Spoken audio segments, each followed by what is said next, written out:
warahmatullahi wabarakatuh. Saya Latifah Ardatul Jannah dengan NIM 0613 1282 1260 19. Nomor absensi 18 dari kelas Indralaya, Universitas Sriwijaya.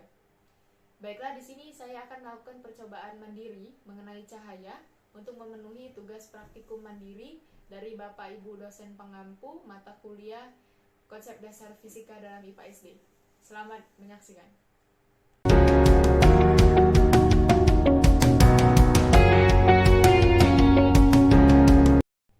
Baiklah, untuk kegiatan pertama, alat dan bahan yang kita siapkan adalah plastik bening, kemudian ada gelas kosong, ada gelas yang berisi air jernih, karton, buku, dan juga potongan triplex. Untuk langkah pertamanya, kita mencari dahulu sumber cahaya yang ada di sekitar kita.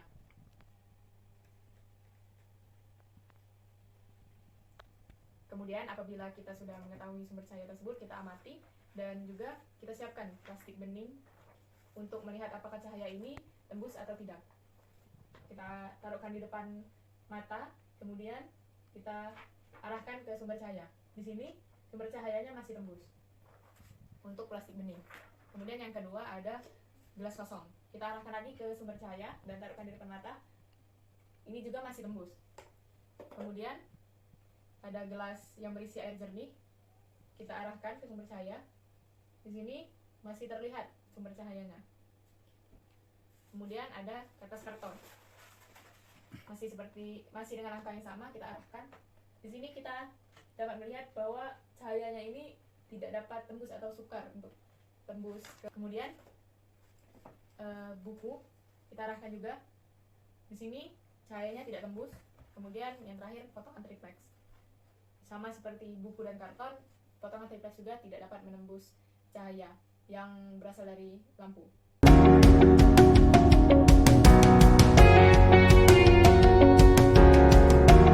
Kemudian untuk kegiatan kedua, alat dan bahan yang kita perlukan adalah yang pertama ada lampu senter, yang kedua itu ada karton, ketiga plastik bening, yang keempat buku, kemudian yang kelima ada tisu, yang keenam papan triplex, yang ketujuh gelas kosong, yang kedelapan air keruh, dan yang kesembilan ada gelas yang berisi air jernih. Dan di sini kita membutuhkan layar untuk melihat apakah cahaya tersebut masih terlihat samar-samar atau tidak terlihat lagi. Di sini saya menggunakan dinding sebagai layarnya. Nah, yang pertama yang harus kita lakukan adalah kita siapkan dulu senter. Nah, di sini. Kemudian di sini layar dan kita akan menaruh barang-barang yang telah kita sebutkan tadi di tengah-tengah sini. Di sini kita akan melihat apakah barang-barang tersebut masih terlihat dengan jelas, samar-samar, atau bahkan tidak terlihat sama sekali cahayanya. Yang pertama, kita ambil plastik bening. Nah, di sini dapat kita lihat bahwa cahayanya ini masih terlihat. Kemudian untuk benda yang kedua, kita taruhkan karton di tengah-tengah layar dan juga senter. Di sini kita lihat bahwa cahayanya ini hanya berhenti sampai di karton saja, tidak menembus ke layar belakang ini atau dinding belakang ini. Maka ini dapat dikatakan sebagai benda gelap. Nah, kemudian ada buku. Sama seperti karton tadi, ini termasuk benda gelap karena cahayanya hanya berhenti di buku ini. Kemudian ada satu lembar tisu. Nah, di sini cahayanya ini samar-samar, masih dapat ditembus, akan tetapi sukar untuk terlihat di layar. Kemudian ada gelas bening, ini masih terlihat. Kemudian ada papan triplex, tentu saja ini sudah tidak terlihat karena ini merupakan benda gelap. Kemudian ada air keruh, sini kita lihat di latar bahwasannya ini samar-samar ya, masih terlihat, tetapi tidak seterang ketika di air jernih. Tidak seterang di gelas jernih maksud saya. Dan ini dengan air jernih, kita lihat ini sangat terlihat dengan jelas.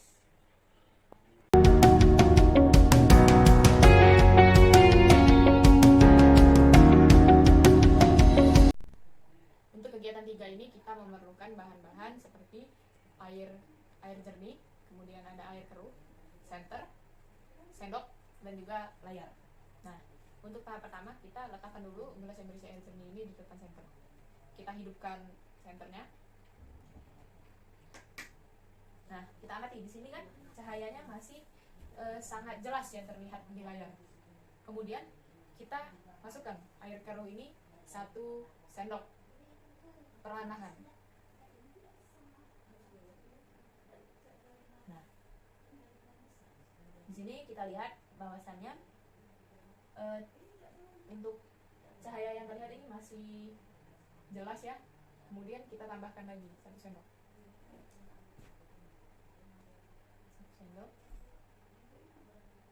Kita tunggu sampai dia merata dan kita lihat cahaya yang ditembus. Tambahkan lagi 1 sendok sampai cahaya ini tidak dapat lagi menembus air yang ada di dalam gelas yang berisi air bersih tadi. Lalu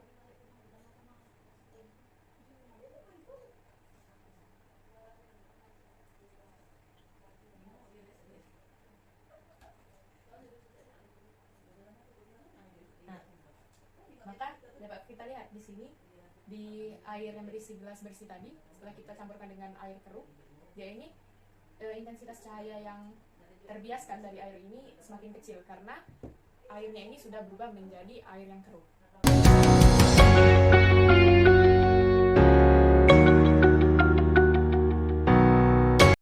Kemudian untuk kegiatan 4, di sini kita memerlukan gelas kosong, kemudian air keruh, air jernih, senter, layar, kemudian ada uang logam.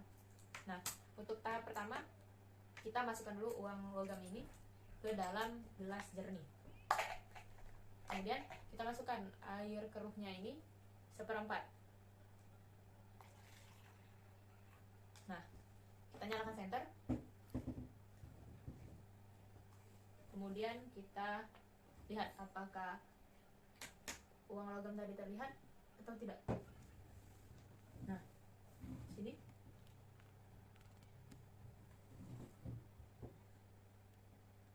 sini uang logamnya tidak terlihat ya. Nih, bisa dilihat. Kita lihat dari samping, tetap tidak terlihat. Nih, apabila kita ini masih tidak terlihat uang logamnya. Kemudian kita tambahkan air jernih sedikit demi sedikit hingga uang logam tadi terlihat samar-samar.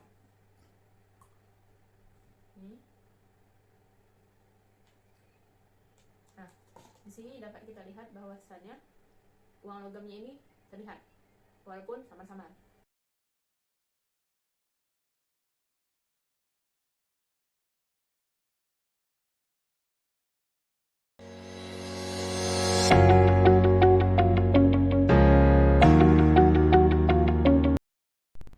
Maka kesimpulan dari praktikum mandiri hari ini ialah bahwasannya lampu neon, lampu senter, matahari, dan juga lampu yang ada di rumah itu termasuk dari sumber cahaya. Cahaya itu dapat merambat secara lurus dan juga ada 3 jenis benda, yaitu benda bening, benda keruh, dan juga benda gelap. Benda bening ialah benda-benda yang dapat ditembus oleh cahaya. Contohnya yaitu seperti gelas plastik yang kosong tadi, kemudian gelas yang berisi air jernih. Dan untuk benda gelap ialah benda yang tidak dapat ditembus oleh cahaya. Contohnya seperti papan triplex dan juga buku tebal. Dan yang terakhir itu ada benda keruh. Benda keruh ini contohnya seperti tisu. Ia masih bisa merambatkan cahaya, tetapi cahayanya itu samar-samar. Nah, cahaya akan semakin sedikit intensitasnya apabila airnya itu semakin keruh. Baik, terima kasih. Wassalamualaikum warahmatullahi wabarakatuh.